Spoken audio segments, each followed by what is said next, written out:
तू हिरे माझा मितवा. प्रेक्षकांनो, आता येणारा भाग हा खूप जबरदस्त असणार आहे.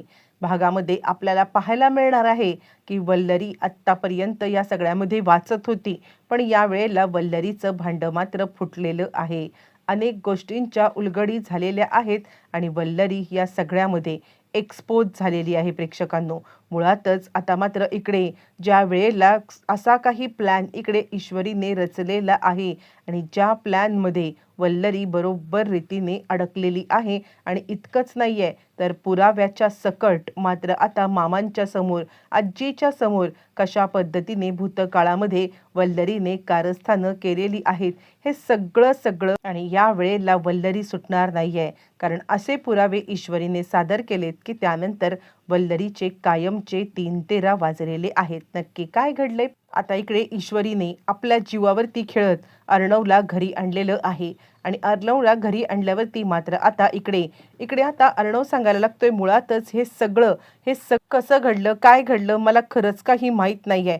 कुणी हे सगळं केलंय हे जोपर्यंत मी सत्य शोधून काढत नाहीये तोपर्यंत मी आता गप्प बसणार नाहीये. आणि त्यावरती वल्लरी म्हणते कोण करणार? या रमाकांत राजे शिर्के यांनीच केलेलं असेल. म्हणजे आता त्यांच्यावरती आळ आला ना. त्यांच्यावरती आळ आल्यावरती मग आता त्यांनी काय केलं? तुला किडनॅप केलं. आणि त्यावरती मग ईश्वरी सांगायला लागते ते कसे करू शकतात? ते तर आपल्या समोर आहेत ना इकडे.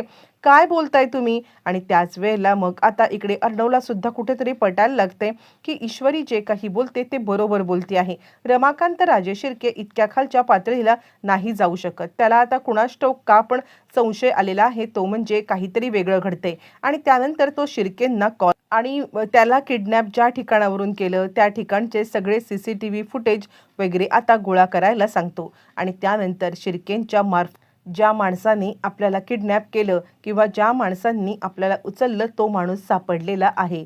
आणि त्यानंतर अर्णव आता त्याला चांगलाच हात धरतो आणि जाब विचारायला अर्णव आता त्याला सांगतो मला माहिती आहे की हे सगळं तुम्हाला कुणीतरी करायला सांगितलेलं आहे, पण कुणी, काय हे मात्र आता इकडे तुम्ही मला सांगायचं आहे. नाहीतर काहीही झालं ना तरी सुद्धा तुम्हाला मी पोलीस स्टेशनला देईन. बोला लवकर, एक संधी आहे तुमच्याकडे. या संधीचं जर का आता सोनं करून घेतलं नाहीत ना तर तुम्हाला पोलीस स्टेशनला जावं लागेल. असं म्हटल्यावरती तो माणूस चांगलाच घाबरलाय आणि नाही मला पोलीस स्टेशनला बिलकुल जायचं नाहीये. मला या सगळ्यामध्ये हे आता राजेशने करायला सांगितलं होतं. हे ऐकल्यावरती मात्र आता अर्णवला संशय आलेलाच असतो. कारण अर्णवला शिर्केंनी सांगितलेलं असतं की राजेशनेच ह्याच्यामध्ये 35 लाखाचा फ्रॉड केलाय. शिर्के तसा हुशार माणूस आहे, तर त्यांना कुणीही मूर्ख बनवू शकत नाहीये. आणि याच शिर्केंनी मात्र आता अर्णवला हे सांगितल्यामुळे अर्णवच्या लक्षात आलेलं आहे की हे राजेशचं काम आहे. आणि त्यानंतर अर्णव आता सांगतोय हे बघा, मी तुम्हाला भेटलोय, मी तुम्हाला विचारलंय, हे कुणालाही सांगायचं नाहीये आणि राजेशपर्यंत ही गोष्ट बिलकुल कळली नाही पाहिजे.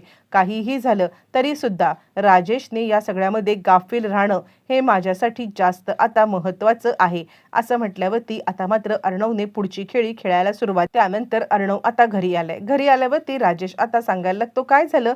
म्हणजे आता आपल्या ऑफिसमधल्या फ्रॉडचं काही झालं का? कळलं का तुम्हाला? आणि त्यावरती अर्णव आता विचार करते नाही, हा राजेश आहे म्हणजे ह्याला आठवत नाहीये. हे सत्य जर का समोर आणायचं असेल तर मला सुद्धा नाटक करावं लागेल. आणि त्यावरती अर्णव आता सांगायला लागतो नाही, ॲक्च्युली फ्रॉड झालाच नव्हता. ते काहीतरी शिर्केंच्या बघण्यामध्ये गडबड झाली होती आणि 35 लाखाचा फ्रॉड वगैरे काही नाही आहे. ते टॅलीमध्ये गोंधळ झाला होता. आता राजेश खुश झालाय. त्याला असं वाटतं की जी नवीन असिस्टंट आलेली आहे तिने जो काही आता टॅलीमध्ये घोळ घातला किंवा मी तिला 35 लाखाचं ॲडजस्टमेंट करायला सांगितले ती ह्यांना पटलेली आहे. आणि त्यावरती तो म्हणतो बरं झालं, म्हणजे मला उगाचच टेन्शन आलं होतं की मी ऑफिसमध्ये जॉईन झालो, माझ्याकडून काही चूक झाली का, नजर चूक, पण बरं झालं हा सगळा प्रॉब्लेम सॉल्व्ह झाला ते. आणि त्यावरती अर्णव म्हणतो नाही तुम्ही कशाला टेन्शन घेताय, तुम्ही तरी या कंपनीच्या मालकांसारखेच आहात ना, म्हणजे ताईच्या तुम्ही मिस्टर. यावरती तो म्हणतो नाही पण मी स्वतःला काही मालक वगैरे समजत नाहीये, मी खरं तर आता एक एम्प्लॉईज आहे. अर्णव आता विचार करतोय ह्याला शांतीत क्रांती करण्याची वेळ आलेली आहे. हा मुळातच सगळं विसरलेला नाहीये. हे सत्य समोर आणण्यासाठी एक पुरावा बास, मग याचे सगळे काळे धंदे समोर आणतो. म्हणून अर्णव शांत राहिला आहे. बरं, अर्णव शांत आहे तर तो इकडे अंजली मात्र आता पेटून उठले आणि ती कळत नाहीये, मला खरंच कळत नाहीये की त्या माणसाला या घरामध्ये का ठेवण्यात आलंय, तो माणूस या घरामध्ये का राहत आहे आपल्या, म्हणजे आता खरं तर त्याला घरातनं बाहेर काढून द्यायला पाहिजे. या चिंटूचा विश्वासच नाहीये की त्यांनी हे पैसे चोरलेत. आणि त्यावरती मग आता इकडे सांगायला लागतो राजेश, हे बघा अंजली मॅडम, तुम्ही जरा शांत बसा बरं. आणि त्यानंतर अंजली म्हणते, कसं शांत बसू, हा माणूस वडील सांगून घरात घुसलाय, पण मला या माणसावरती काडी मात्र विश्वास सुद्धा नाहीये. आता इकडे तो सांगतो, हे बघा झालं गेलं सोडून द्या. आणि आता त्याला प्रश्न पडलाय की त्या पैशांचं काय केलं. आणि त्यावरती राजेश आता विचारतोय, अंजली मॅडम, अहो जे पैसे सापडले होते ते पैसे अर्णव सरांना दिले का. आणि त्यावरती आता अंजली सांगायला लागते, नाही मला खरंच माहीत नाहीये, मी बघते काय आहे त्या पैशांचं. इकडे राजेश विचार करतोय, मी इतका मोठा फ्रॉड करून ते पैसे काढलेत आणि हे पैसे गेले घशात, ते म्हणजे त्या परत अर्णवच्या, नाही, मला आता ते पैसे मिळवले पाहिजेत. आणि इथेच आता राजेश फसणार. इकडे ते पैसे सगळे ईश्वरीकडे असतात. आणि त्यानंतर मग आता ईश्वरी इकडे अर्णवला सांगायला लागते, मला तुम्हाला एकच गोष्ट सांगायची आहे, म्हणजे आता ह्याच्यामध्ये वल्लरी मामींचेच दागिने कसे काय आले, मला खूप मोठा डाऊट आहे. आणि त्यावरती अर्णव म्हणतो, डाऊट, कसला डाऊट. आणि त्यावरती ईश्वरी सांगायला लागते, म्हणजे वल्लरी मामींचे दागिने हे वल्लरी मामींनीच ठेवलेले असतील, पण मला प्रश्न पडलाय त्या पैशांचा. यावरती अर्णव म्हणतो, ते पैसे आहेत का तुमच्याकडे, यावरती तुझ्याकडे मिसिंदोर पैसे आहेत का. यावरती ईश्वरी सांगायला लागते, हो माझ्याकडे ते पैसे आहेत. ईश्वरी ते पैसे अर्णवच्या हातामध्ये सोपवते आणि अर्णव काहीतरी 2 क्षण विचार करतो आणि त्याच्या लक्षात सगळा प्रकार आलेला आहे. आणि तो ईश्वरीला सांगायला लागतो, या सिरियल नंबर, या तेच सिरियल नंबर आहेत जे आपल्या इथून 35 लाखाचा फ्रॉड झाला होता. आणि तो 35 लाखाचा फ्रॉड करणारी दुसरी तिसरी व्यक्ती कोणीही नाहीये, ती आहे राजेश. हे आता आपल्या लक्षात आलेलं आहे. आणि त्यावरती ईश्वरी म्हणते, बघितलं, म्हणजे राजेशचं तर आपण समजू शकतो की त्याने हा फ्रॉड का केलाय, कसा केलाय किंवा कोणत्या कारणासाठी केलाय, पण वल्लरी मामी, मला आता डाऊट येतोय. अर्णव सर, मला 1 दिवसाची मुदत द्या, तुमचे वडील आणि माझी आई निर्दोष आहे हे मी एका दिवसात सिद्ध करेन. असं म्हणत आता इकडे अर्णव सांगायला लागतो, मी तुझ्यावरती विश्वास ठेवायला पाहिजे होता, म्हणजे हे सगळं जे काही वैभव आहे ना, ते रमाकांत राजे शिर्के यांचंच आहे, त्यांना इथे चोरी करण्याची गरजच नाहीये.